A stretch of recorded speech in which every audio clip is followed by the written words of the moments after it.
안녕하세요. 반갑습니다.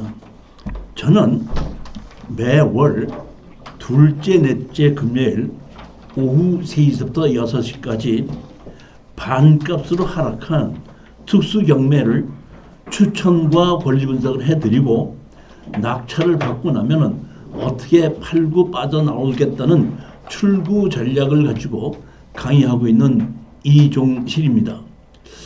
지금 오후 3시부터 6시까지 하는데 오늘도 10월 24일 오후 3시부터 지금 시작을 하는데 몇몇 분들이 저한테 문자가 왔어요. 저녁 6시에 끝나고 나서 가기 위해서는 지금 전철이 조금 밀리니까 조금 빨리 땡기면 1시간 정도 땡기면 안 되겠습니까? 근데 저는 1시간 땡기는 거 아무 문제가 없어요. 그러니까 11월 달서부터는 그분들 말씀을 듣고 2시부터 5시까지 해서 1시간 땡기려고 하거든요. 어떻습니까? 괜찮아요? 네. 문제 없습니까? 교수님 네네. 이게요 3시부터 6시까지 3시부터 하신 지가 오래됐다 아닙니까? 예.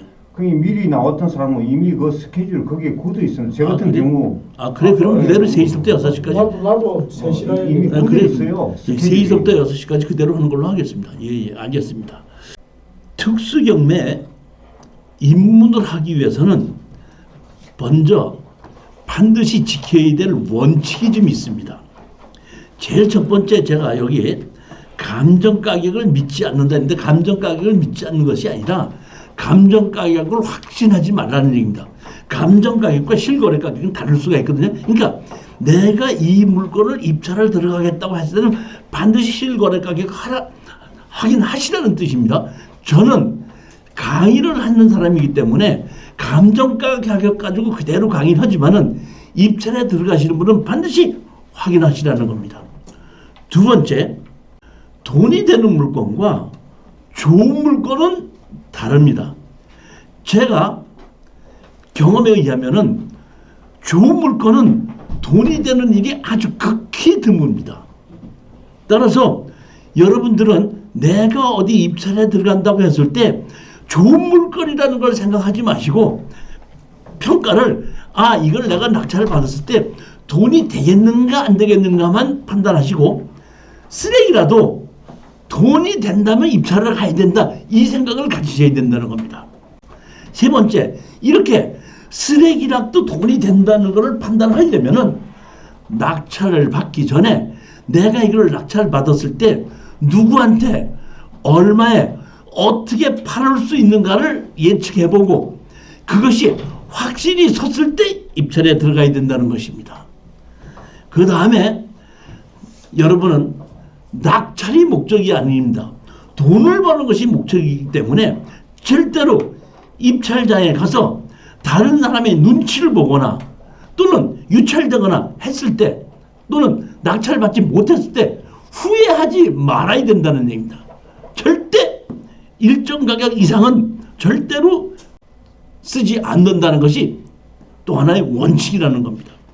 다섯 번째는 항상 여러분들이 특수경매 입찰을 해서 참여를 해서 수익을 올리려고 할 때는 마음가짐이 버스를 놓치니까 리무진이 어디라 하는 마음으로 법원에서 폐차를 하더라도 웃으면서 나올 수 있는 그런 마음을 가져야지 경매로 수익을 올릴 수가 있습니다.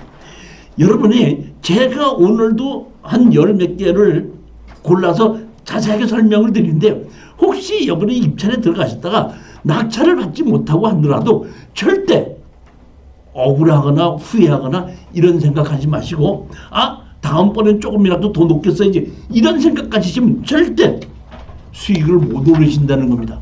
항상 마음이 버스를 놓치니까 리무진이 오더라 하는 생각을 가지고 입찰을 하셔야 됩니다.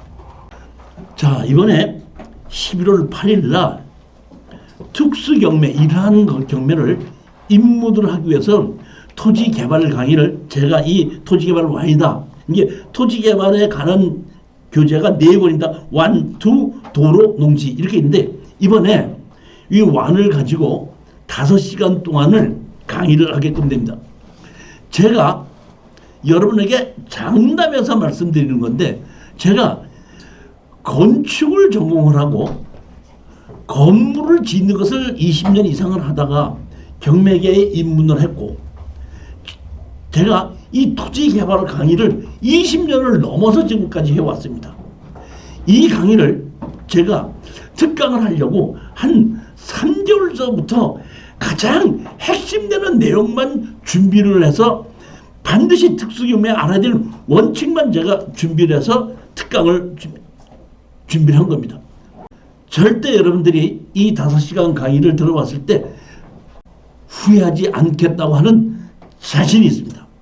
만약에 여러분께서 이날 오셔서 강의를 듣고 내 이 강의 당신한테 낸 3만 원 아깝다 돌려주십시오 하면 돌려드릴 자신이 있을 만큼 제가 확실하게 특수경매 입문을 위한 핵심만 제가 정리해서 강의 드린다는 걸 말씀드리겠습니다. 이 내용에 보면 이렇게 토지기업 원칙물이 있는데 여기서 가장 중요한 것이 뭐냐면 땅은 부동산이 가격이 올라간다는 얘기는 건물의 가격이 올라가는 것이 아니라 땅의 가격이 올라가는 거거든요. 그러니까 부동산 투자할 때는 건물보다는 땅을 정확하게 평가할 줄 알아야지 돈이 되는 물건을 고를 수 있다는 겁니다. 그 다음에 두 번째는 그 땅의 가치를 높여야 되는데 가치를 높이는 방법이 두 가지인데 하나는 도로를 내는 방법이고 또 하나는 분할을 하는 방법입니다. 어떤 땅이든지 제가 이날 와서 강의하는 걸 들으면 어떤 땅이든지 다 분할할 수 있고 그 맹지에 어떤 식을 통해서 도로를 만들 수 있는지를 정확하게 설명을 드리도록 하겠습니다.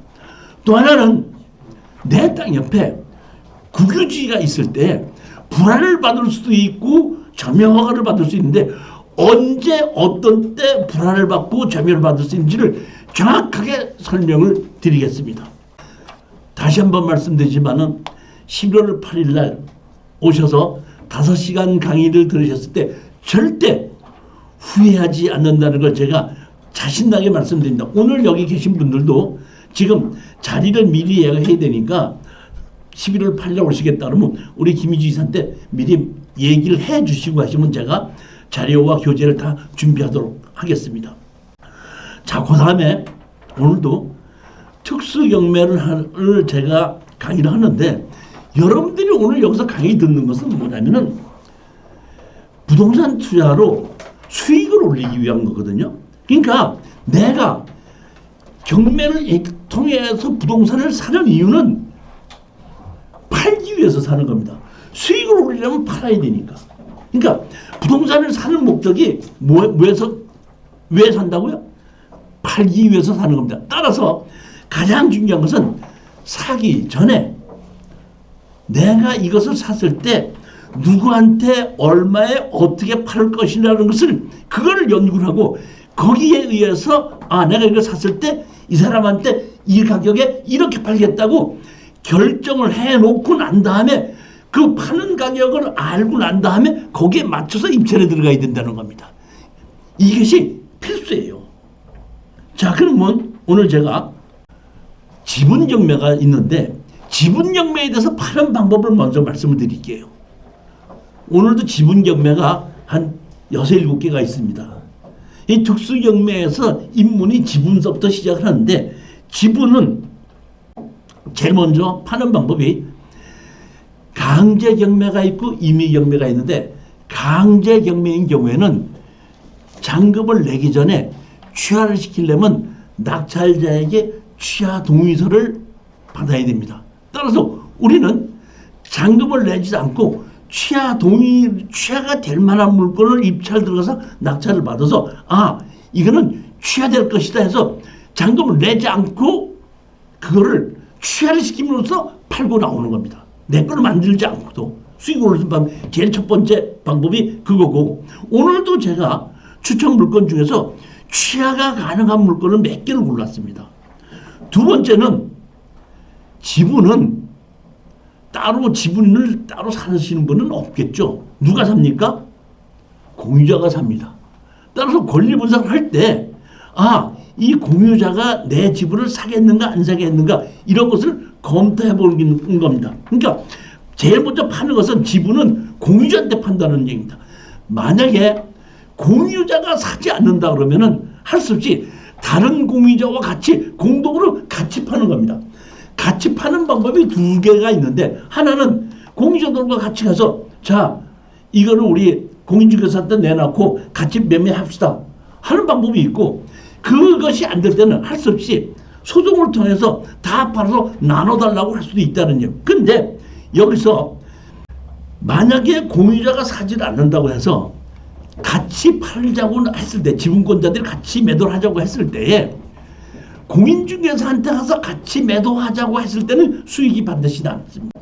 근데 만약에 공유자들이 삐딱한 사람이 있어갖고 그렇게 못하니까 네 마음대로 해봐 하면서 할 수 없이 경매로 매도한다고 할 때는 수익이 알아갈 수 있기 때문에 그 점을 명심하시고, 아, 이거는 어느 가격 이하로 들어가야 된다, 이거는 어느 가격까지 들어가야 된다는 것이 그런 짐작에 의해서 결정이 되어야 된다는 겁니다.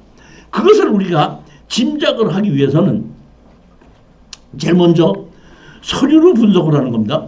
서류로 분석을 할 때 제일 먼저 공유자가 전부 다를 점유하고 있는지, 그 다음에 공유자가 일부 점유하고 있는지, 공유자들이 여러 명이라서 공유자들 중에서 이복 형제가 있을 수 있는지, 그 다음에 공유자들은 점유하지 않고 세입자들만 점유하고 있는지, 다섯 번째는 아주 점유자가 없는 경우도 있습니다. 쉽게 해서 세입자가 점유를 하거나 점유자가 없다는 얘기는 지분권자들이 주인 노릇을 할 생각이 없다는 뜻입니다. 그 다음에 이복 형제인 경우에는 나하고의 지분이 해결하더라도 어차피 이복 형제는 다른 형제들끼리 때문에 그것은 해결이 안 되기 때문에 해결 자체를, 지분을 사는 것을 포기할 수가 있다는 뜻입니다. 그런 것을 우리가 정확하게 알고 입찰에 들어가고 가격을 결정해야 된다는 겁니다. 그러면 그거를 어떻게 아냐 이런데, 서류를 보면 그걸 알 수 있냐?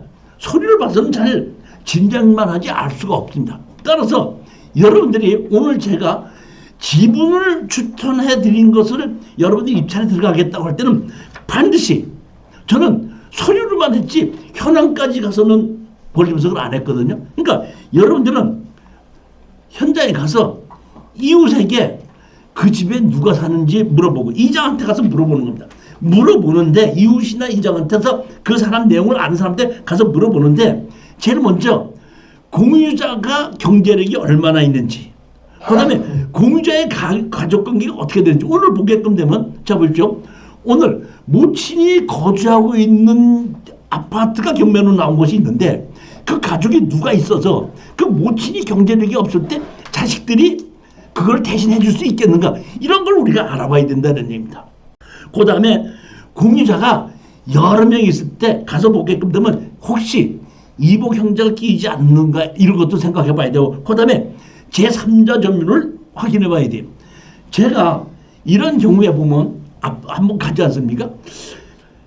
서울 시내 중심가에서는 이런 걸 알아보기가 조금 어려운데, 조금 지방에 가서 제가 예전에 이렇게 입찰 들어가기 전에 현장을 가서 한번 물어본 적이 있는데, 물어보면은, 옆집에서 물어보면은 제가 이렇게 가서 어떻게 오셨어요? 그래서 제가 옆에 것이 경매로 나왔는데요, 옆집에서 좀 알아보려고 그래서 왔습니다. 그러면 그 옆집 사람이 오는 것이 좀 뜸해서 그런지, 그래? 알았어, 들어와, 여기 앉아. 이렇게 놓고 앉으면은 그 집이 말이야 하고 옛날서부터 모든 내용을 다 얘기해 줍니다. 그러면 그 얘기를 딱 들어보면, 이것은 해결이 되겠구나, 해결이 안 되겠구나, 바로 짐작을 할 수가 있습니다. 그러면 거기에 맞춰서 내가 입찰 가격이 얼마에 들어가도 손해가 나지 않겠구나 하는 걸 거기서 판단하고 들어가는 겁니다. 이게 지분 경매의 가장 원칙입니다. 제가 오늘 말씀드린 이거를 명심하시고 입찰에 들어가면 거의 백전백승을 할 수가 있을 거라고 저는 생각합니다. 절대 욕심내지 마시고 무리하지 마시고. 6쪽입니다. 제일 첫 번째 물건입니다. 부산 2024 109150 강제경매입니다. 조금만 말씀드렸더니 이게 지분경매입니다. 입찰 물건 개요 및 출구 전략, 부산 4하구 주택 3분의 1 지분 강제 경매 청구 금액으로 약 1,300만 원입니다. 여기 보시면 송누구가 3분의 2를 갖고 있고 송누구가 3분의 1을 갖고 있는데 3분의 1을 갖고 있는 사람께 경매로 나온 겁니다. 주택입니다. 자, 한번 보시면 이거는 가격이 얼마였었죠? 7,300이 지금 2,500만 원까지 하락을 했습니다. 여기 보시면 며칠이죠? 10월 29일 날입니다.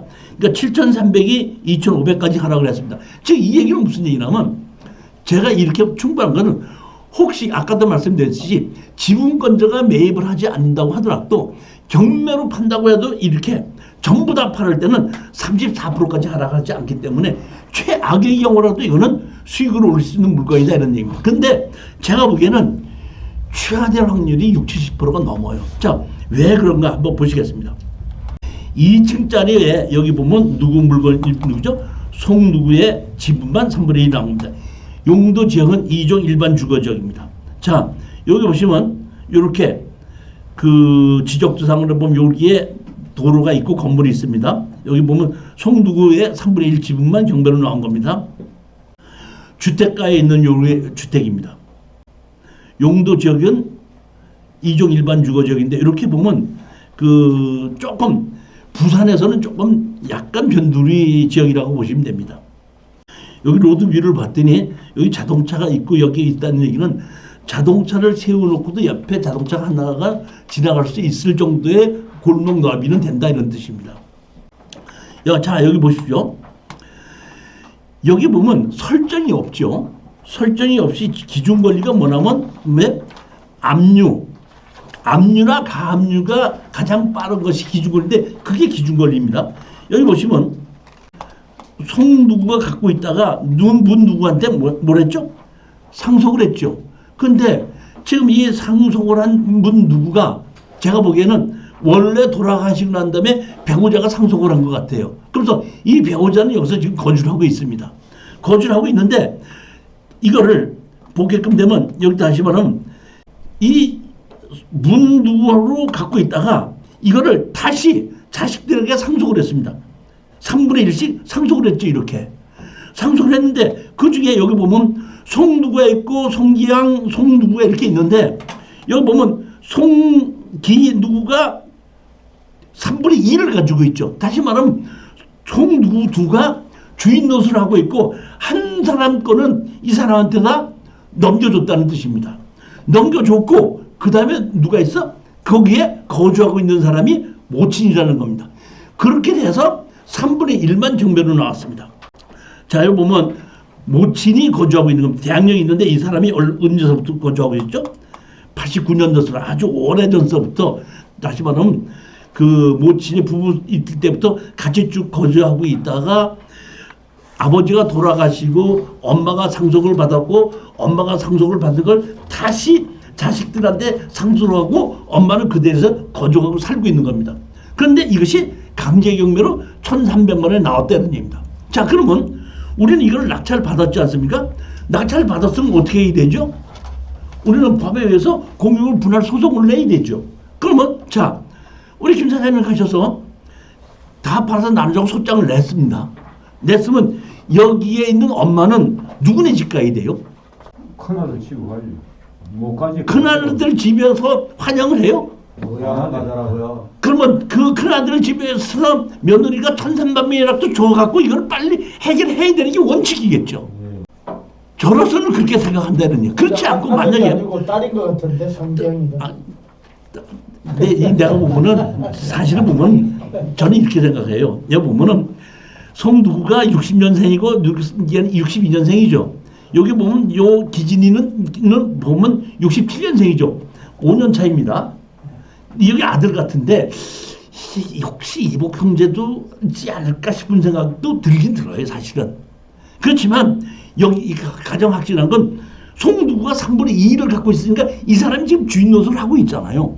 그러니까 제가 보기에는 이거를 이복 형제가 된다는 건 공유자 우선 매수 신청으로 다시 사든지 아니면 내가 낙찰받은 거 내 거를 다시 사서 혼자서 주인을 하면서 엄마가 돌아가실 때까지 거기에 살게 하다가 자기가 없어지는 게 아니지 않습니까? 3분의 1 맞아 산다고 하더라도. 따라서 제가 보기에 이거는 취하가 되든지 내 집을 살 확률이 99%다. 이렇게 생각하고 추천을 하게끔 되니까 만약에 취하가 된다 그러면은 취하 동의서만 떨어지는 거고 만약에 매도를 하게끔 된다면 이거는 그 가격을 결정해야 되지 않습니까? 매도 가격을 얼마로 결정하시는 게 맞습니까? 얼마에 팔겠습니까? 하면은 그거야 뭐 감정가대로 팔아야 되겠죠. 하면 감정 가격이 얼마 있었죠? 7천 얼마인데 우리 사기는 얼마를 주고 사죠? 2,500 사죠. 그러면 그 사람이 사는 사람이 뭐라고 해요? 좀 깎아주면 안 되겠습니까? 하겠죠. 그러면 저 얘기하죠. 뭐 양도소득세를 들을 수 있게끔 좀 협조해 주신다면 제가 양보를 하겠습니다. 할 수도 있지 않습니까? 그런 식으로 다시 말하면 아까도 말씀드렸지만 정확하게 누구한테 얼마에 어떻게 팔겠다는 것이 결정이 됐을 때 입찰에 들어가라 이런 게 지분은 핵심이 그겁니다. 자, 이번엔 두 번째 물건을 보겠습니다. 두 번째 물건은 광주 지원의 2024 83118로 강제경매인데 이건 제가 상당히 조금 고심을 했습니다. 부동산 투자하는데 핵심이 뭐죠? 부동산이 올라가고 내려가고 지금 뭐 이번에 뭐 부동산 정책 때문에 무슨 뭐 어제 오늘 뭐 한 거 가지고 이제 여러 가지 뭐 얘기가 있는데 부동산을 잡기 위해서는 어떻게 해야 되죠? 밥 먹으면 배부르고 술 먹으면 취한다. 다시 말하면 가격이 올라가느냐 내려가느냐는 주택뿐만이 아니라 수요와 공급의 원칙이 깨질 때 올라가는 겁니다. 그러면 공급을 해주면은 가격이 내려가게끔 돼 있는데 공급을 하지 않으면은 계속해서 올라갈 수밖에 없습니다. 세금을 아무리 한다고 하더라도 공급을 안 하면 올라가는 건 맞습니다. 그런데 제가 이 부동산을 추천하면서 추천 안 하는 곳이 그게 한 서너 곳이 있어요. 그게 어딘지 아세요 혹시? 혁신도시였던 나주, 진주, 김천 제가 잘 안 해요. 왜냐하면 여기가 혁신도시로 만들어져 가지고 혁신도시라는 것 때문에 상당히 많은 부동산이 공급이 됐습니다. 그런데 사실은 혁신도시만큼 부동산 공급한 것만큼 사람이 몰리진 않다 보니까 제가 얘기한 이 혁신도시 나주, 진주, 김천 다세대도 조금 옛날에 지어진 다세대는 지금 세대가 한 불이 낮아도 안 나갑니다. 빈집이 많이 있습니다. 왜? 공급이 많이 됐기 때문에. 그렇기 때문에 상당히 꺼리는데 나주에 여기는 주택이 아니고 상가로 지분이 나왔기 때문에 이거는 어떻게 되면은 조금 희망이 있을 수도 있지 않을까 생각을 하지만은 어떻게 보면은 이거는 한 번 더 하락할 수도 있다 이런 생각을 해요. 한 번 더 하락하면 100% 입찰에 들어가도 되겠지만은 지금 가격에는 그래도 여러분들이 현장을 가셔서 거래 가격이 얼마가 되고 활발한지만 보고 거기에 맞춰서 이번에 입찰에 들어갈 것인지 한 번 더 하락했을 때 들어갈 것인지를 여러분이 결정하셔야 되는 겁니다. 자, 보십시오. 상업지역의 근린시설의 11분의 2 지분 매각이고 강제금액 청구 금액이 1억 5천만 원이 넘거든요. 이거는 취하될 리는 없다는 뜻입니다. 근데 여기에 건물이 두 동이 있는데 그 건물 두 동이 제가 보기에는 상속받기 전에 아버지 이름으로 돼 있었는데 하나는 상속을 받아서 상속 등기를 했고 하나는 안 했더라고요. 그러다 보니까 상속 등기를 한 거는 건물과 토지 지분으로 같이 나왔고 상속 등기를 하지 않은 건물은 매각에서 제외된 그런 물건입니다. 여러분 보면 근린시설로 되어 있고 6,300이 2,800까지 하락을 한 겁니다. 이게 4차까지 하락을 했기 때문에 제가 고심을 하다가 나주에 있는 물건이지만 추천을 했고 대려변의 상업지역이기 때문에 추천을 한 겁니다. 혹시 지분권자가 사지 않아도 다 팔아서 나누자고 했을 때는 매매가 될 수 있지 않겠느냐 이런 생각을 좀 한 겁니다. 자, 여기 보시면 여기 근린 시설로 되어 있습니다. 여기 토지가 얼마로 되어 있죠? 6,100만 원 되어 있습니다. 자, 여기 보면 이렇게 상업지역으로 보면 넓게 이렇게 되어 있습니다. 이렇게 건물이 이렇게 두 개가 있습니다. 여기 보면 여기에 건물이 하나 있고 여기에 건물이 하나가 있죠. 용도 지역은 일반 상업지역입니다. 일반 상업지역. 나주에서 조금 좀 그래도 중심가에 있는 곳이더라고요. 보면 여기 보면 여기 보시면 건물의 배치도가 있는데 배치도 보면 오른쪽 건물이 있고 왼쪽 건물이 있는데 왼쪽 건물은 매각이 포함이 됐고 오른쪽 건물은 매각에서 제외된 겁니다. 자, 보시게끔 되면 요 보면 이렇게 돼 있는 요 건물은 매각에 포함이 되는 겁니다. 포함이 되는데 보시게끔 되면 여기 보면 누구누구 해서 이렇게 상속을 해서 여러 명이 건축물로 해서 여러 명이 같이 돼 있죠. 이게 상속 등기를 한 겁니다. 근데 그 옆에 이 건물은 보면 건축물단이 옛날에 붙인 이름으로 그대로 있어요. 그러다 보니까 여기 상속받은 아들이 하나가 빚을 지다 보니까 상속 등기를 한 이 건물은 경매가 나왔고 상속 등기를 하지 않은 이 건물은 경매가 나오지 않은 겁니다. 여기 보시면 이것도 제가 추천하는 물건 중에 하나가 가장 핵심이 뭐냐면 대출이 없다는 겁니다. 보면 여기 임의 경매에서 지부는 것이 이것이 뭐야? 기준권입니다. 압류가 기준권입니다. 그래서 강제 경매를 해갖고 1억 5,300만 원을 청구를 했고 여기에 한 사람은 지분권자가 그 하나의 상가에 여기 점유하고 있습니다. 또 한 상가는 비어 있는 것 같기도 해요. 보면은 그러니까 경매로 진행됐을 때는 그 세가 잘 안 나오고 공인중개사들도 세를 놔주지 않기 때문에 비어 있는 것인지 원래 지금 장사가 잘 안 되는 곳인지는 제가 현장을 가보지는 않았기 때문에 알 수가 없습니다. 그러니까 여러분들이 이걸 한번 입찰에 들어가겠다고 했을 때는 현장 답사를 한번 하는 것이 원칙이고 가장 중요한 것은 뭐냐면 서울에 계신 분들이 여기 나주까지 가서 투자할 일은 없다는 뜻입니다. 아까 부산도 마찬가지예요. 서울 근교에 있는 지분도 많이 나오기 때문에 그쪽에 우리 그 유튜브로 해서 지방에서 강의를 들으시는 분들이 많아요. 광주나 전주에서 듣는 분이 대구 또는 울산, 부산에서 들으신 분들이 많기 때문에 그분들을 위해서 제가 봤을 때 돈이 될 만한 것이다 이렇게 한 것이지 서울에 좀 계신 분들이 오늘 오신 분들이 내가 나주까지 가서 이걸 한번 해보겠다 이런 생각을 하지 마시라는 겁니다. 얼마든지 서울 근교에 좋은 물건들이 많이 있다 이런 걸 아시면 되는 겁니다. 자, 세 번째 물건을 보시겠습니다. 이거는 서울의 남부지방법원에 있는 2024 125844 강제경매입니다.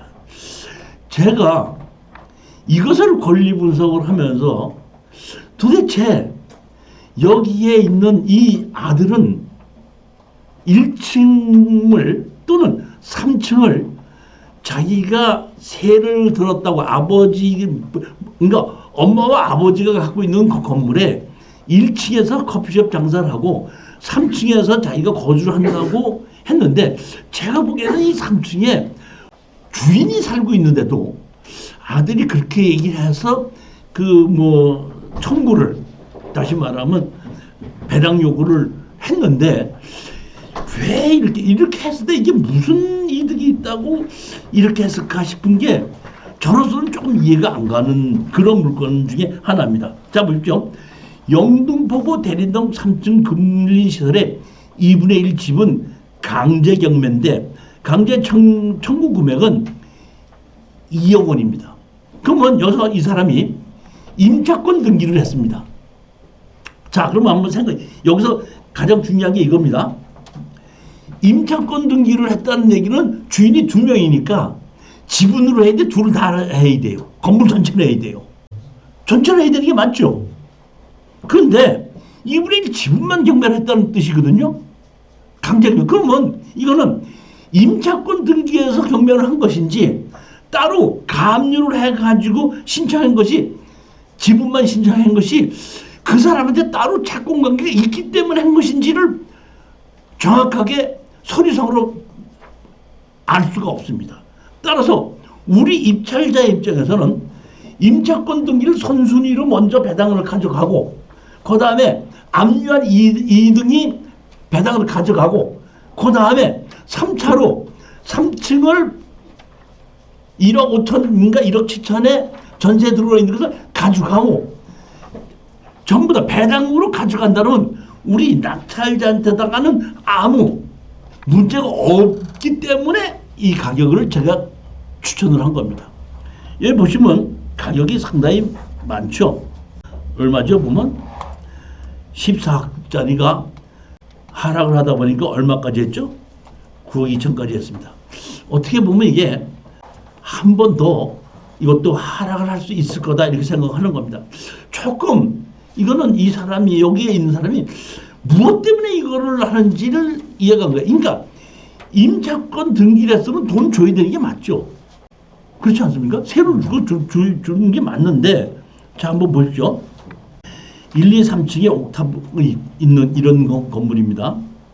여기 보면 대림동이 있고 여기 보면 이렇게 요 4거리, 3거리 코너에 있는 그런 건물입니다. 용도 지역은 3종 일반 주거 지역이죠. 여기 보면 그 대림역에서 직선거리 523m라는 얘기는 도보거리로 한 800m에서 900m다 보니까 역세권보다는 조금 먼, 그러니까 우리 500m까지는 역세권으로 보고 있는데 직선거리로 500m이기 때문에 도보거리는 한 8, 900m 되기 때문에 역세권이라고 보기엔 조금 어려울 수 있는 그러한 위치에 있습니다. 여기 보시면 1층이 뭘로 되어 있죠? 커피숍으로 되어 있고 2층하고 3층은 주택입니다. 그 다음에 옥탑에 주택이 있고 건축물 관리자가 보면 근린시설과 주택으로 되어 있습니다. 여기 보시면 두 사람 이름 되어 있죠? 박하고 누가? 권. 그러니까 이 두 사람이 부부지간인 것 같아요. 그런데 여기 보시면 제가 이게 건축물 관리자를 봤더니 여기 보면 위법 건축물로 되어 있죠. 근데 위법 건축물을 뭐랬죠? 해제시켰죠. 그 다음에 또 다시 두 번째로 위법 건축물이 또 위법 건축물다 또 해제했죠. 다시 말해 이 건물을 위법 건축물로 두 번을 만들었다 두 번 해제했다는 얘기는 여기에 건물 주인들이 법규를 준수하는 분들이란 뜻입니다. 그러니까 이렇게 법규를 준수하시는 분들하고 협상을 하게끔 되면 다 사리에 맞게끔 얘기하면 다 순리적으로 해결이 된다는 뜻이에요. 그런데 제가 이게 걱정을 한 건 뭐냐면 자 보십시오. 가압류가 있죠. 설정은 없죠. 설정은 없지 않습니까? 그러면 여기 보면 압류나 가압류가 가장 빠른 압류나 가압류가 기준거리인데 기준거리는 다 빠르게끔 뭘 해놨죠? 주택 임차권 등기를 해놨죠. 그러니까 이 주택권 임차권 등기는 인수인데 배당 요구를 했기 때문에 대항 낙찰자한테 가져간다는 것이 아니라 법원에서 배당으로 받아가겠다는 하는 얘기니까 우리 낙찰자하고는 관계가 없는 겁니다. 근데 여기 보시면 강제경매로 해서 여기 보면 누구의 청구를 했죠. 권 누구를 청구를 했지 않습니까? 그러면 이게 임차권 등기를 했으니까 지분을 한 줄 알고 전부 다를 가지고 경매를 집어넣는데 왜 권 누구만 가지고 강제경매를 신청했는지 그거는 잘 모르기 때문에 임차권은 임차권대로 두고 따로 돈을 받을 게 있을 수도 있다는 생각을 해보는 겁니다. 이거는 등기, 그러니까 여기 우리가 경매 권리 분석은 그걸 알 수가 없어요. 이거는 임차권과 등기를 했다든지 따로 있든지 한 게 없습니다. 이게 강제경매로는 판결문을 받은 거니까. 그러니까 일부러 예를 들어서 이럴 수가 있습니다. 계약은 권 누구하고만 할 수도 있죠. 그러니까 할 수 없이 내가 계약을 권 누구하고 했으니까 그걸 가지고 경매를 집어넣는다. 이럴 수도 있지만은 임차권 등기 가지고도 전부 다를 따로 계약서 없이 전부 다를 경매를 집어넣을 수도 있기 때문에 반드시 그렇다고만도 판단할 수 없기 때문에 이거는 제가 권리 분석을 하고 추천하는 입장에서는 임차권 등기와 강제경매 청구명이 별나를 수도 있다는 것을 놓고 생각해 봐야 된다 이런 뜻입니다. 여기 보면 2분의 1, 2분의 1이고 여기 보면 가압류를 했죠. 누구를 했죠? 여기 보면 권 누구를 가압류를 했죠. 임차권 등기를 해놨는데 가압류를 할 필요가 없지 않습니까? 사실은 가압류 해놓고 경매를 집어넣었으니까 제가 판단하기에는 이건 임차권 등기하고 따로 돈을 대출해 줬든지 무슨 그런 관계가 있을 수도 있지 않느냐 이렇게 보는 겁니다. 근데 보면 채권자가 김 누구 이렇게 있고 여기 보면 김 누구가 두 부부입니다. 부부 관계가 있기 때문에 문제가 없고 여기 보시면 뒤에 보면 박박박 임차인을 보면 박박박 누가 있죠. 이 박 누구가 보면 이겁니다. 임차인은 1층 상가를 전체를 이어서 104부터 커피가게 104호를 라만가게 105호를 창고 가게로 쓰고 있다. 임차 보증금을 지금 얼마로 내고 있어요? 이 상가를 2,500만 원에 이제 월세를 보증금에 월세를 주고 있는 걸로 지금 보면 그렇게 돼 있습니다. 자, 이것은 감정평가사가 현황 조사를 한 보고서입니다. 임차인 박 누구는 건축주와 부자지간이며 3층을 임대한 것으로 신고함. 이전에 제출한 현황조사 보고서 참고 봐라. 임차인 박 누구와 약속을 한 후 현장에서 점유관계를 살펴보았는데 위 임차인이 임차했다는 하는 3층은 임차인이 문을 열어 확인해 주었고 그 이외에는 위 박 누구가 자신은 모른다는 취지로 진술하여 개문 후 조사를 하였음. 3층을 위해 위치한 옥탑방으로 출입하는 문을 개문한 후 옥탑방을 살펴보았는데 생활의 흔적이 있는 생활용품과 중년 여성의 사진 등이 걸려 있으나 위 임차인의 비업자로 구체적인 거주자는 확인이 불가능함. 지하실도 개문 후 살펴보았으나 가전제품과 박스 및 몇 개만 놓여진 상태였음. 즉 다시 말하면 지하는 임차인이 안 들어왔다 이런 뜻입니다. 부동산의 현황. 위 부동산은 1층은 임차인 박 누구가 그 아들의 상가로 전체 101호부터 105호까지 사용하고 있음. 커피 가게를 101호부터 103호, 라면 가게 104호와 창고로 사용 중이나 방문 무렵에는 영업을 하고 있지. 여기 보시면 세대주 그 박 누가 있고 그 모친이 있고 박 누구는 그 아들 지금 상가에서 장사를 하고 있는 아들입니다. 여기서 전부 다 가격이 여기 보시겠는데 우리가 낙찰 가격이 얼마죠? 최저 가격이 9억 2천. 9억 2천이다 보니까 임차권 등기 2억도 배당해도 되고 가등기도 배당이 되고 나머지 전세보증금도 배당이 가지 않습니까?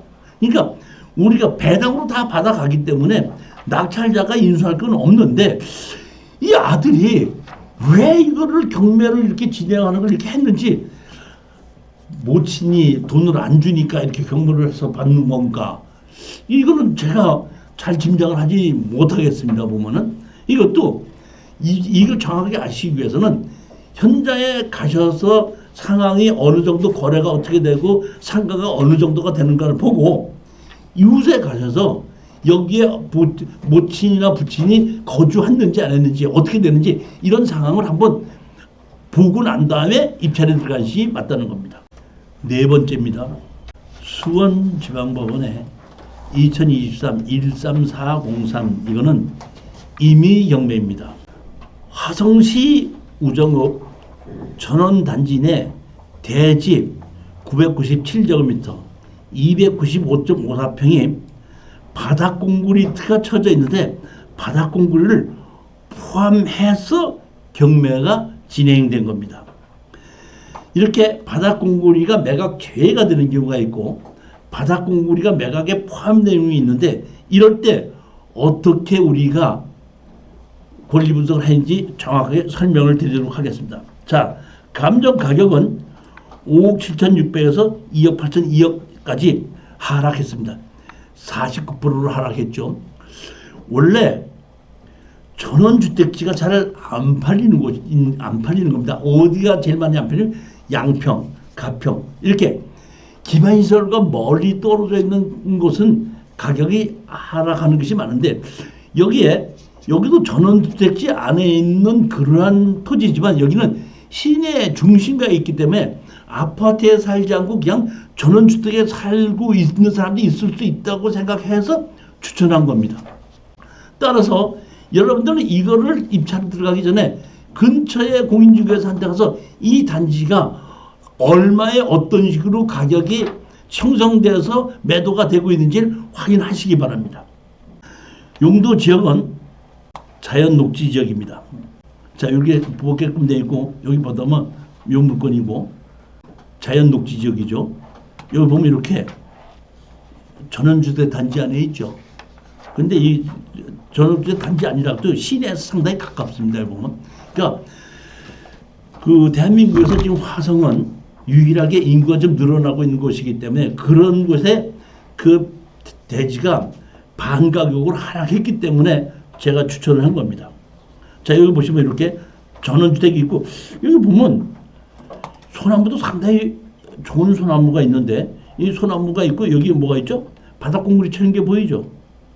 여기 바닥공구리가 이렇게 쳐져 있습니다. 그래서 제가 여기에 무슨 건축허가를 받았었나 이렇게 봤더니 신축허가로 뭘로 받았죠? 교육연구시설로 받았습니다. 이 얘기는 뭐냐면 1가구 2주택으로 하고 법인으로 낙찰을 받게끔 되면 종부세 내고 그러는데 이렇게 근린생활실로 허가를 내면 1가구 2주택으로 들어가지 않기 때문에 매도할 때도 또 법인으로 받아도 종부세가 들어가지 않기 때문에 지금 보면 일부러 건축을 조금 아시는 분들은 이렇게 주택지라고 하더라도 주택으로 허가를 안 받는 게 많습니다. 여러분들이 이렇게 이런 것을 건축물 관리자입니다. 허가를 어떻게 받았는가를 한번 나도 보고 싶다 하시는 분이 있는데 11월 8일 날 특강에 오시면 이렇게 들어가서 이렇게 건축물 관리장도 없는 이 땅에 어떤 건물을 허가를 받았었는지 정보를 조사하는 방법을 제가 정확히 설명드리도록 하겠습니다. 얼마든지 여러분들도 보실 수 있습니다. 원칙만 어떤 식으로 찾아 들어갈 수 있냐만 알게끔 되면. 그러니까 여기 보시면 허가 착공 사용수인데 여기 보면 허가 뭐면 착공 구멍에서 미착공을 했는데 사실은 바닥공구리가 쳐져 있거든요. 여기 보십시오. 바닥공구리가 쳐져 있는데 바닥공구리가 내게 됐다. 이 얘기는 무슨 얘기냐면 자 건축법 시행규칙에 보면 11조에 보면 건축 관계자의 변경 신고 있습니다. 다시 말하면 건물을 짓다가 중단됐을 때 그 주인이 누구냐면은 건축허가서에 건축주라고 되어 있으면 그 짓담한 건물의 주인입니다. 주인인데 언제든지 바꿀 수 있다 그러는 허가를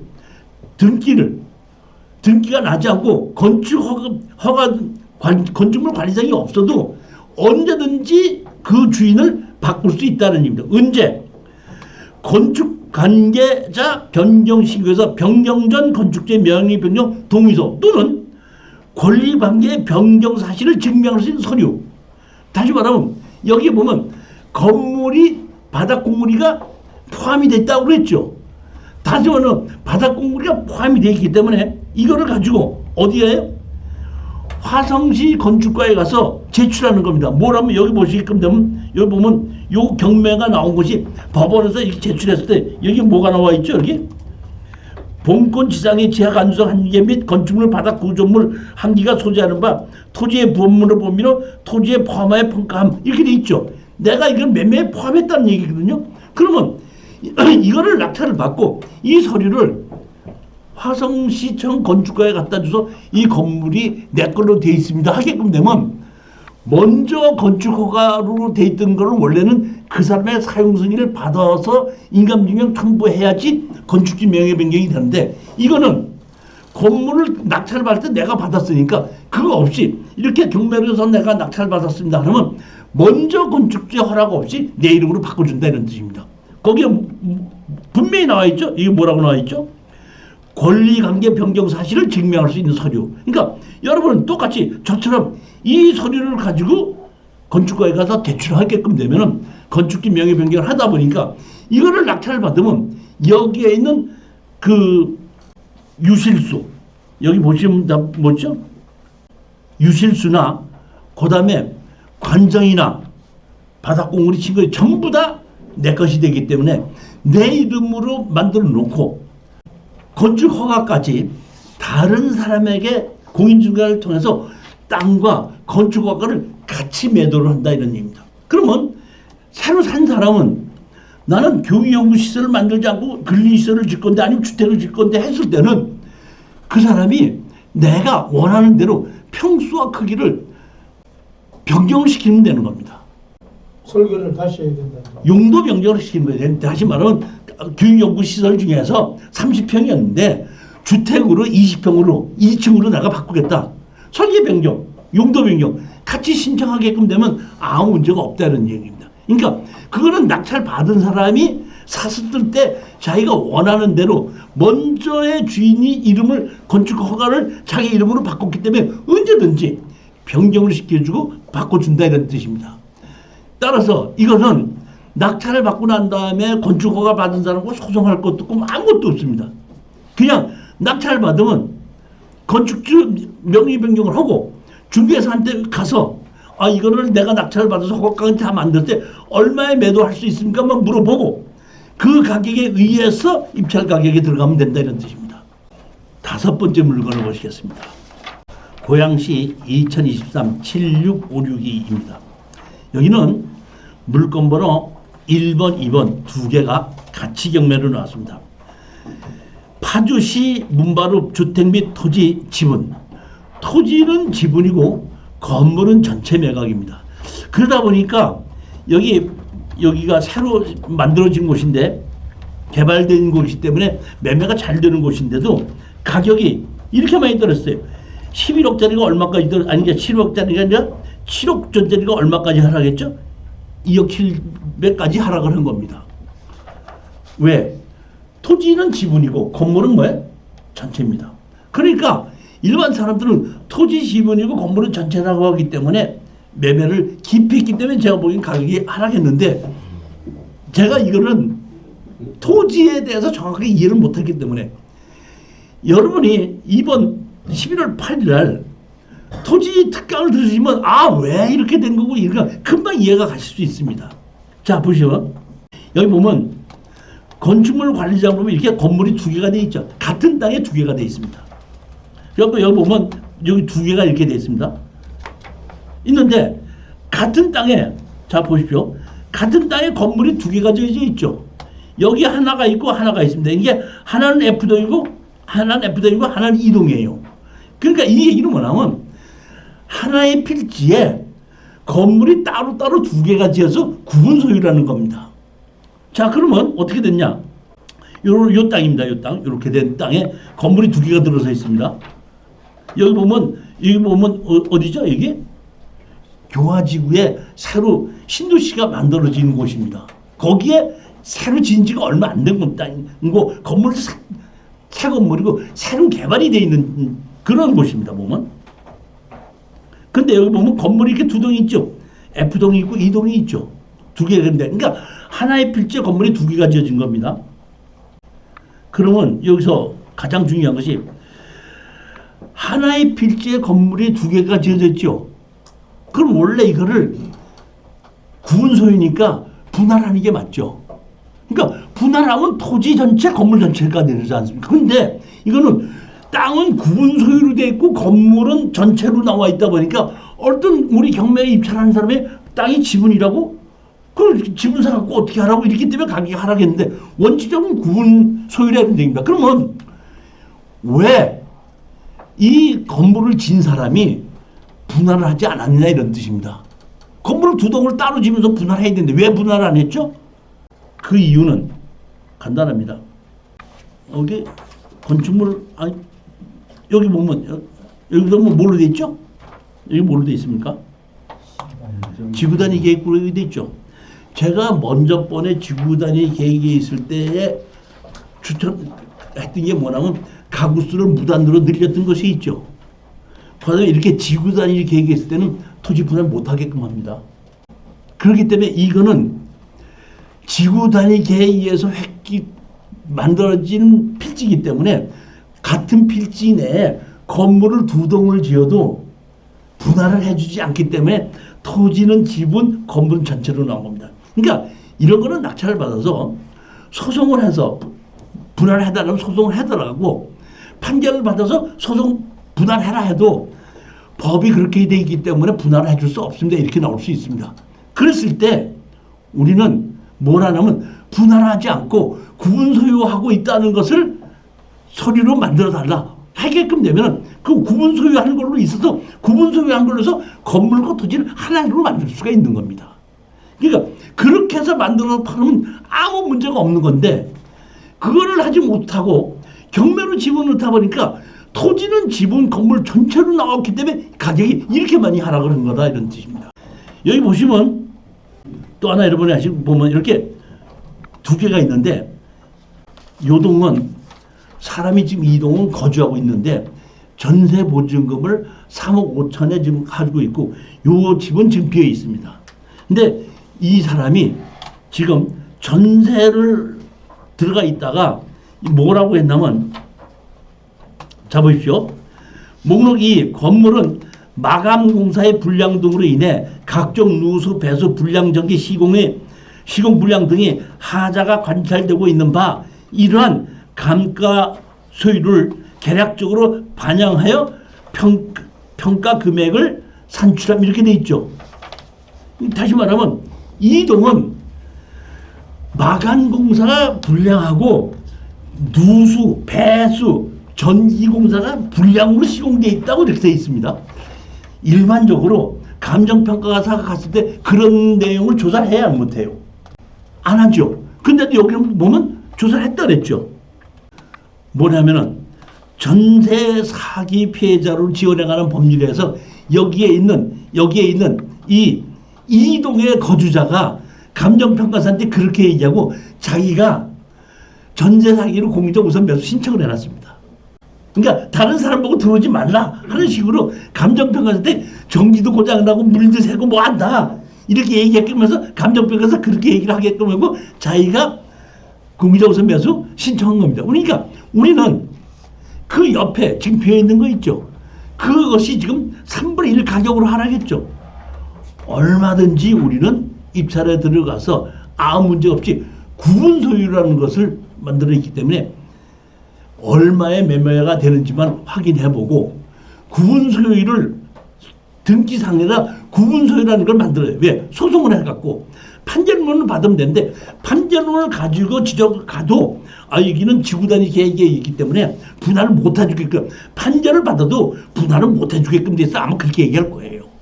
그렇게 했을 때 그러면 분할하지 않더라도 이렇게 해서 구분 소유 이렇게 판결문을 이렇게 해서 구분 소유하고 있다는 것만 등기로 만들어 달라 이렇게 신청을 해서 만들어 놓으면 우리가 낙찰을 받아서 매매하는데 아무 문제 없다는 겁니다.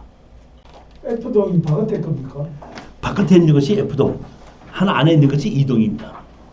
평수는 거의 다 두 개 다 똑같은 아니 조금 달라요. 그러니까 그 안에 있는 살고 있는 사람께 조금 커요. 이 동이 조금 더 크네. 예, 조금 더 큽니다. 그러니까 가격도 차이가 좀 납니다. 감정 가격. 이럴 때 건물이 두 개잖아요. 네. 그럼 여기다 토지 대장도 지분으로 이렇게 표시가 돼야 되는데 아니 그렇게 이게 지구단위 계획에 의해서는 거기 지구단위 계획에서 택지로 잘라진 것만 가지고 건물을 지어야 되는데 그 땅이 너무 넓다 보니까 건물을 크게 지어도 매매할 사람이 없다 보니까 제가 보기에는 이 사람이 안 되겠다 싶어서 두 동으로 나누어진 것 두 동이 같아요. 하나에 이제 두 동을 줬는데 네.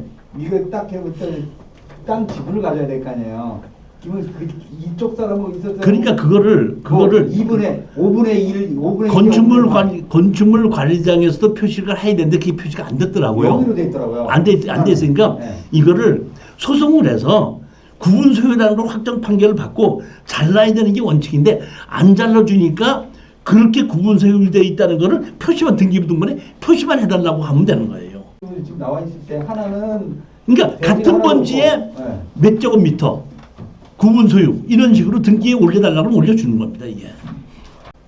이 두 개 중에 하나는 전체고 하나는 0으로 뭐 지분이 돼 있다는 말씀하시는 거 아니에요. 보면 그 건축물 관리장을 두 개가 있으니까 그 건축물 관리장에 네, 관리 대장에 다 저기 뭐 건물이 얼마라는 게 다 돼 있습니다. 보면 같이 돼 있어요. 보면 그러니까 이거는 낙찰을 받고 소송으로 지분을 팔 수 있게끔 확보를 해놓는 겁니다. F동은 건축물 대장에 대지 면적은 0으로 돼 있어요. 근데 그렇게 되고 이쪽은 몽땅 돼 있고 그렇게 했기 때문에 상관하지 말고 그냥 감정에 들어가 있으니까 그걸 내가 판결 받아갖고 그렇죠. 판결을 받아가지고 네. 원래 건축물 관리대장에서는 그 건물을 한 대지에 있는 것은 붙여서 짓든지 띄어서 짓든지 하나의 건물로 봐요. 건축법에서는. 그렇기 때문에 여기 두 개로 지었어도 하나의 건물로 보기 때문에 그 대지의 면적을 하나에다가 표시를 한 걸로 제가 보이는 겁니다. 근데 건축물 대장은 2개로 돼 있어요, 따로. 근데 건축물 관리장은 두 개로 만들어 놨더라고요, 보니까. 네. 근데 건축물 하나의 필지에도 건축물 관리대장은 별도로 만들 수가 있긴 있습니다. 뭐.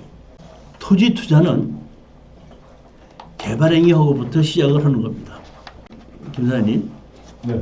아셔야 될 것은 이 전두환 정부에서 원래는 농업인이 아니면은 농지를 살 수 없게끔 된 것을 법을 바꿔갖고 농업인이 아니더라도 지금부터 농사를 짓겠다 그러면은 농지를 살 수 있게끔 전두환 정부에서 바꿨어요.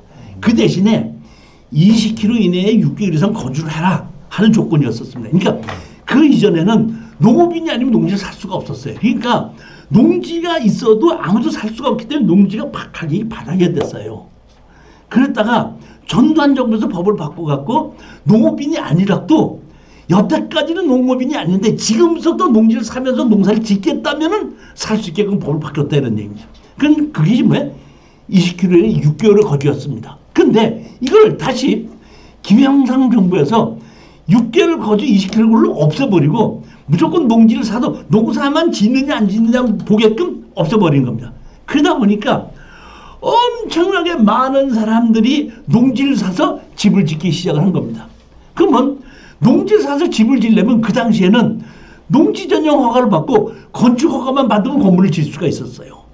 그러다 보니까 배수로를 보지 않다 보니까 농지를 사서 근처에 배수로가 없는 겁니다. 건축법에서 건물을 지었죠. 배수로가 옆에 논밭으로 흘러들는 거예요. 이거를 김대중 정부에서 깜짝 놀랍니다. 야, 이런 식으로 개발이 되면 안 되잖니. 왜? 김대중 정부에서부터 김영삼 정부부터 만불이 넘어가기 시작했기 때문에 사람들이 토지 개발에 대한 엄청나게 많은데 전부 다 기반 시설 없이 막 개발을 하다 보니까 김대중 정부에서 이건 이렇게 하면 안 되겠다. 이거 개발을 조금 계획적으로 해야 되겠다 해서 그 당시에 김대중 정부에서 만드는 것이 뭐냐면 국토의 계획과 이용에 관한 법률을 만들고 대규모 개발은 지구단위 계획에 의해서 하는 거고 소규모 개발은 개발행위 허가에 의해서 하는 겁니다. 그러니까 조그맣게 문정직 뭐 이런 지금 대규모 개발은 지구단위 계획에 의해서 딱 정해놓은 겁니다. 높이, 면적. 다시 말하면 아까 그런 경우에 보면 여기 지구단위 계획 때 여기 총 몇 세대가 거주한다. 그렇기 때문에 도로 넓이는 얼마야 되고 어떻게 해야 된다는 것이 다 결정을 했기 때문에 세대수를 늘리면 안 된다. 자기 마음대로 땅도 자르면 안 된다. 이런 조건 하에 지구단위 계획을 하는 겁니다. 근데 이제 그거는 큰 땅을 개발했을 때 이기고 소규모 땅은 개인이 갖고 있는 땅을 할 때는 개발행위 허가를 받아라. 이렇게 돼서 난개발을 방지하는데 그게 뭐냐면 경사도 인목본수 표고도 다시 말하면 경사도가 센 곳에는 개발하지 말아라. 나무가 많이 있는 곳에는 개발하지 말아라. 그 다음에 표고도 일정히 높은 곳에는 개발하지 말아라 하는 것을 김대중 정부에서 만들어놨습니다. 만들어 놓고 경사도나 인목본수는 표고도가 아무 문제가 없더라도 네가 집을 지려고 할 때 기반시설이 없는 곳에 집을 질 때는 기반시설을 네가 만들어라 하는 것이 개발행위 허가예요. 그게 뭐냐? 도로와 배수로입니다. 이런 원칙을 우리가 아셔야 된다 이런 얘기입니다. 이게 언제 오면 된다고요, 사장님? 11월 8일 날 몇 시에?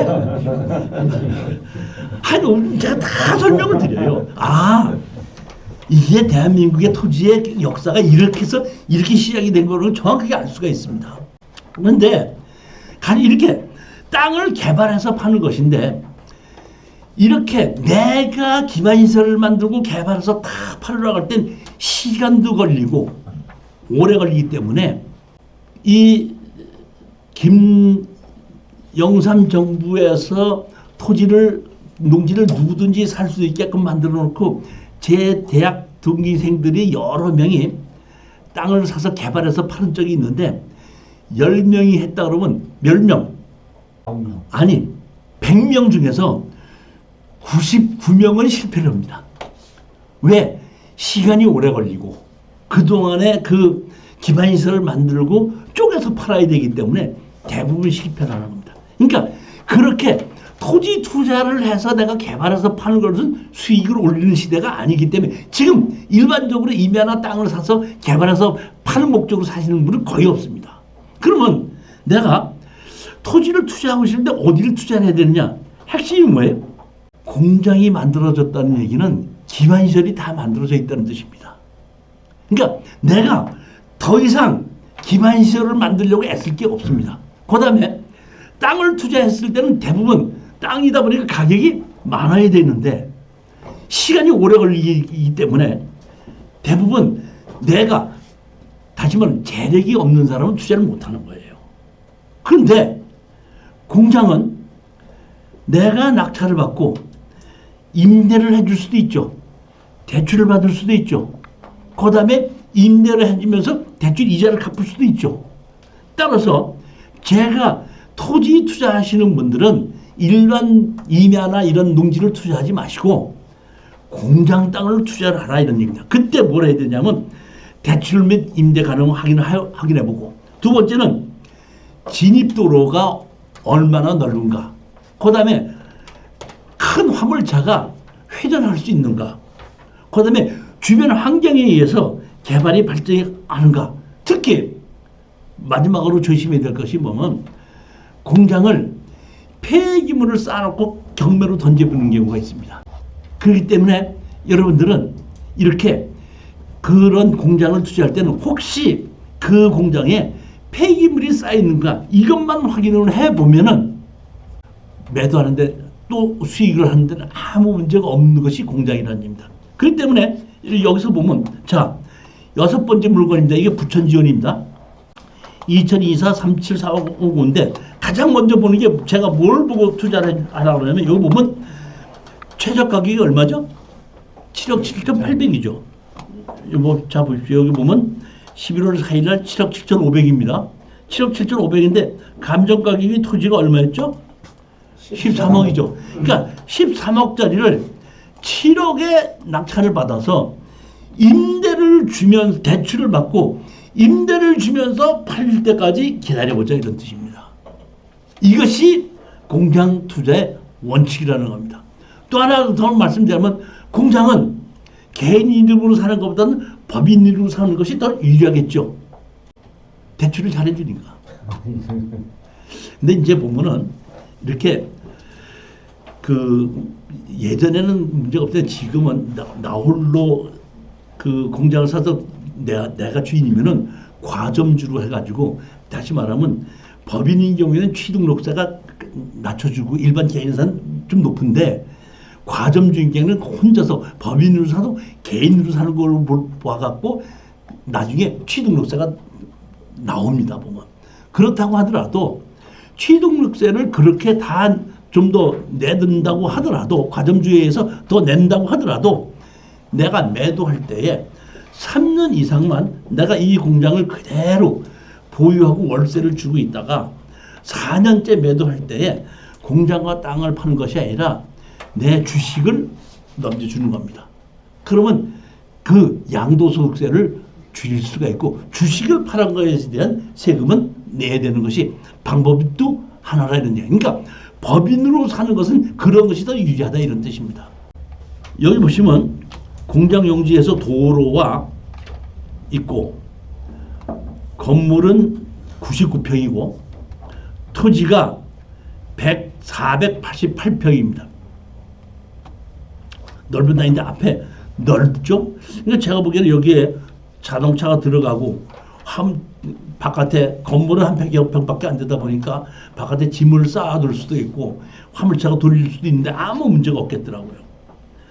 여기 보면 이렇게 크게 되어 있어요. 요 오른쪽 것만 우리가 낙찰을 받는 겁니다. 여기 오른쪽. 여기 보면 여기 보면 동명기업 이렇게 돼 있죠. 보면 기준 권리가 여기 보면 5억 4천을 대출을 받아서 1900이 지금 얼마 됐죠? 10억이 돼 있죠. 이게 뭐냐면 공장 투자는 여러분이 아셔야 될 일이 있습니다. 공장 투자는 공장을 낙찰을 받아서 공장을 운영해서 돈을 버는 것도 방법이지만은 공장을 낙찰받아서 운영하면서 시간이 지나면서 땅 가격이 올라가거든요.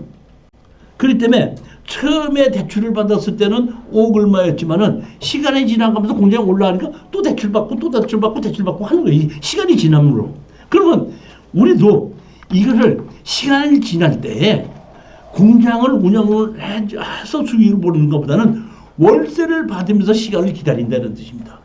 대출을 받고 그 다음에 대출을 월세를 받은 걸로 대출 이자를 갚고 이렇게 했는데 여러분이 가장 중요한 것은 이런 거를 입찰을 들어갈 때 근처에 가면은 공장만 전문으로 임대를 하고 대출한 데가 있거든요. 임대해 주는 데가. 그러니까 거기 가서 상담을 해보면은 이 공장은 어느 정도의 월세를 받을 수 있고 보증 얼마 정도에 받을 수 있다는 거를 판단해 보면은 내가 얼마쯤에 입찰에 들어가도 대출을 얼마 받고 월세를 얼마 받으면은 아 내가 큰 거 없이 나의 돈 있는 뭐 5천만 원인지 1억 이런 정도 가지고 이 공장에 투자가 가능하겠구나 하는 것을 여러분들이 짐작해 볼 수 있다 이런 얘기입니다. 그런데 거기에 맞춰서 입찰에 들어가야 된다는 얘기입니다.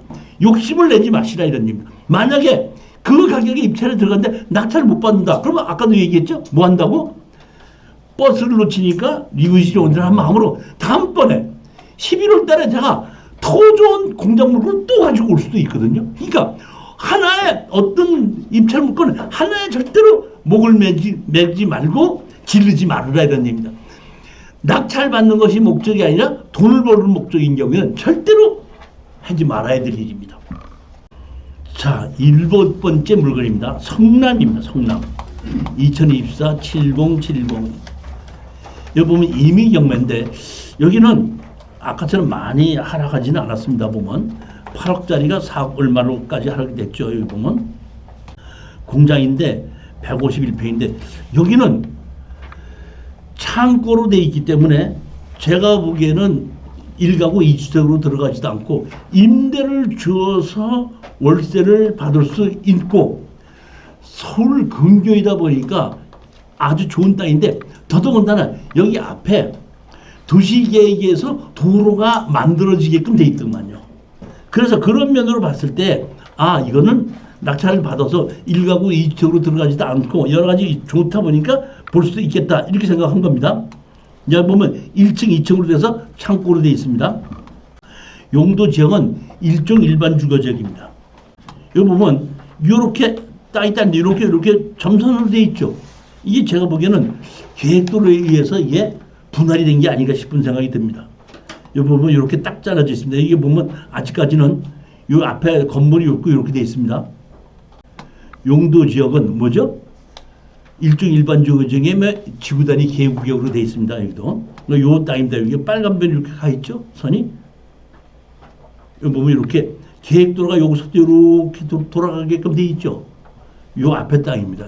계획도로가 이렇게 나 있지 않습니까? 지금 현재 그러니까 이렇게 도로 계획도로가 이렇게 그러니까 쉽게 얘기해서 여기 보면 이렇게 해서 이렇게 해서 이렇게 이쪽으로 이렇게 도로가 나 있는 겁니다. 계획도로가 요거에 여기 보시면 이렇게 건물이 있고 옆에 근데 요거는 건축물 관리장이 없고 매각 제외고 요것만 건물 매각입니다.